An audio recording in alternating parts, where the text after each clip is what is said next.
Hello guys, it's joke time. Pumunta si Mang Pedring sa tindahan para bumili ng bigas.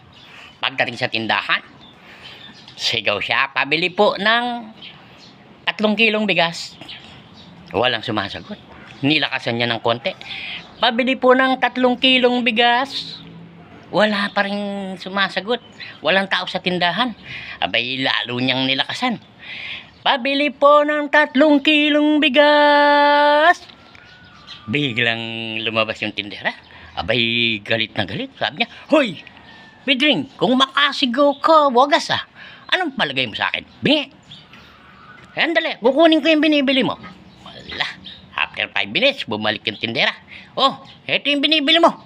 3 kilong darak." Nya, yung bigas naging darak. Abay, hindi bingi, ano po. Maraming salamat sa panonood. Love you. Mwah.